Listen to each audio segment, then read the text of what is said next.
అండి అందరికీ welcome to Swathi food blogs. ఈరోజు రొయ్యల్ కర్రీ ఎలా చేయాలో చూపిస్తానండి. చాలా ఈజీగా సింపుల్గా చేసుకోవచ్చు.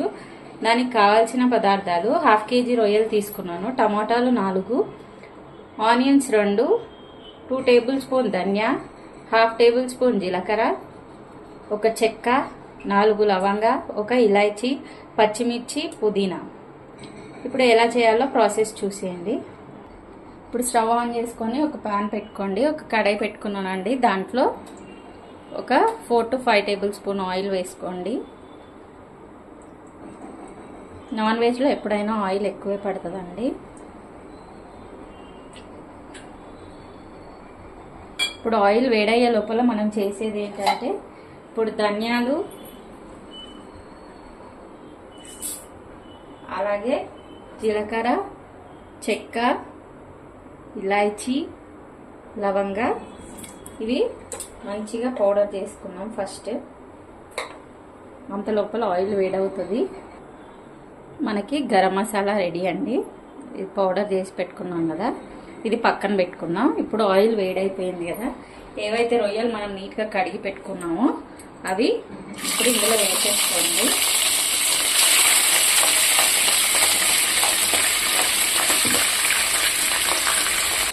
ఇప్పుడు చూడండి, మనకి ప్రాన్స్ అనేవి మంచిగా ఫ్రై అవ్వాలి. అంటే మరీ డీప్ ఫ్రై లాగా కాదండి, నార్మల్గా హాఫ్ ఫ్రై అవ్వాలి మనకి. అప్పుడు తీసేద్దాము. కొద్దిగా పసుపు వేసుకొని ఇప్పుడు మూత పెట్టుకున్నాము.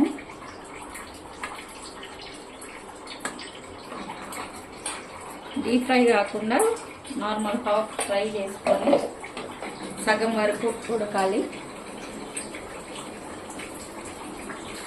ఇప్పుడు అది ఉడికే లోపల మనము టమాటాలు ఉన్నాయి కదండి, నేను వాటిని పేస్ట్ చేసుకుంటున్నాను. పేస్ట్ చేసుకోవడం వల్ల మనకి ఈజీగా ఫాస్ట్గా అయిపోతుందండి. టమాటా అలాగే కొద్దిగా పుదీనా వేసుకొని దీన్ని గ్రైండ్ చేసుకుందాం. చూడండి, ఈ విధంగా అవుతే సరిపోతుందండి. లేదంటే మళ్ళీ క్రిస్పీగా గట్టిగా అవుతాయి ఇవి రొయ్యలు అనేవి మనం ఎక్కువసేపు ఫ్రై చేస్తే. మన కర్రీలోకి అయితే కొంచెం మంచిగా మెత్తగా ఉంటేనే బాగుంటుంది. కాబట్టి ఇప్పుడే తీసేసేయాలి మధ్యలోనే.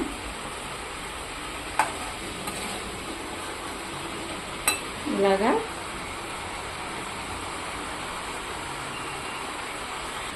ఇప్పుడు అదే ఆయిల్లో ఆనియన్స్ వేస్తున్నానండి.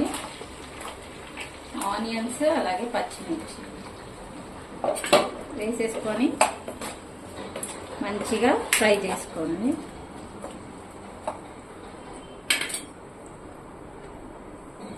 ఇందాక మనం టమాటా పేస్ట్ చేసుకున్నాం కదండి, అందులోకి ఒక 10 వెల్లుల్లి అలాగే అల్లం వేసుకొని మిక్సీ చేసుకోవాలండి. ఇవి అందులో ఈ పేస్ట్లో వేసుకొని మిక్సీ గ్రైండ్ చేసుకుంటున్నాను. చూడండి, ఆనియన్స్ బాగా ఫ్రై అయ్యాయి కదా. ఇప్పుడు మనం ఇందాక చేసుకున్న టమాటా అలాగే అల్లం వెల్లుల్లి వేసుకున్నాం కదండి. ఫ్రెష్గా వేసుకుంటే మంచి టేస్ట్, మంచి ఫ్లేవర్ ఉంటుందండి.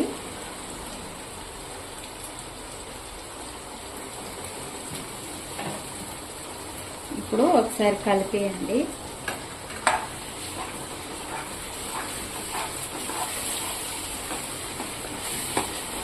ఇప్పుడు ఇందులోకి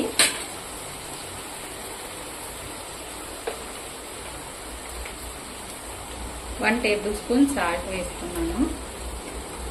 తర్వాత మీకు టేస్ట్కి సరిపడా చూసుకొని వేసుకోండి. అలాగే 2 టేబుల్ స్పూన్స్ కారం వేసుకుంటున్నానండి.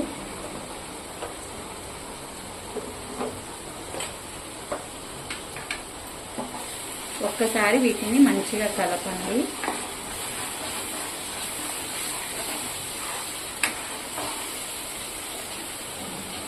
దీన్ని మీడియం ఫ్లేమ్లో పెట్టి ఒక 1 minute ఉంచుదామండి. ఇది మూత ఉంచి ఒక 1 minute ఉంచుదాం. ఇప్పుడు ఒక్కసారి మూత తీసుకొని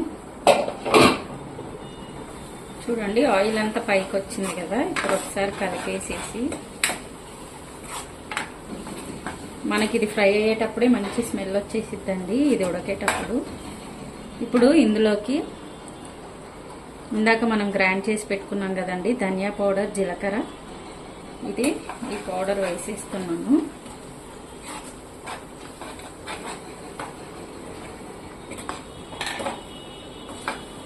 వేసేసి ఒకసారి కలుపుతాండి.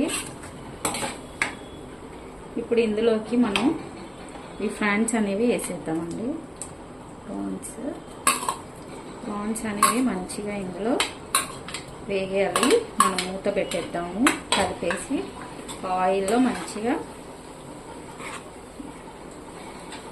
ఒక 1 మినిట్ ఇలా కలిపేసేసి ఉంచండి. మూత వేసేసి ఉంచండి.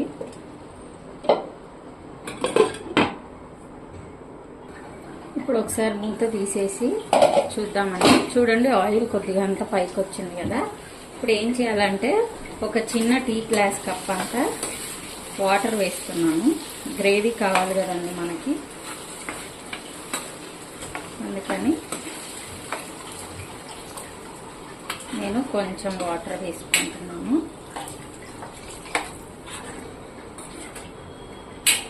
ఇప్పుడు ఇదంతా కొద్దిగా దగ్గర వచ్చేంత వరకు ఉంచాలి. కొద్దిగా కొత్తిమీర వేసేసుకొని మూత పెడతాను. ఇప్పుడు ఒక 5 నిమిషాలు పెట్టి ఆపేసుకుందామండి. చూడండి ఇప్పుడు మూత తీసేసి చూసేద్దాం. మన కర్రీ రెడీ అండి. ప్రాన్స్ కర్రీ చూసారా ఎంత ఎమ్మిగా రెడీ అయిపోయిందో. ఇప్పుడు కొద్దిగా కొత్తిమీర వేసేసుకొని దింపేద్దామండి.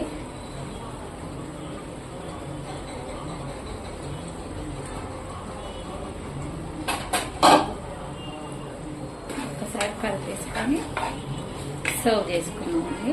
ఒక బౌల్లోకి తీసుకున్నాం. చూడండి టమాటాలు కట్ చేసి అందులో వేసుకుంటే పిల్లలు తినరు కదండి. ఇలాగైతే మంచిగా పేస్ట్ చేసుకుంటే ఈజీగా అయిపోతుంది. మనకి ఒక 20 మినిట్స్లో మన కర్రీ రెడీ అయిపోతుంది. ఇలా చేసుకొని ఎలా ఉందో కమెంట్లో తెలపండి. మీకు కనుక ఈ రెసిపీ నచ్చినట్లయితే లైక్ చేయండి, షేర్ చేయండి, కమెంట్ చేయండి. అలాగే సబ్స్క్రైబ్ చేయడం మర్చిపోకండి. ప్లీజ్ సబ్స్క్రైబ్ చేసుకోండి. థ్యాంక్ యూ ఫర్ వాచింగ్ అండి. మరిన్ని వీడియోస్తో మీ ముందుంటానండి. Bye, take care.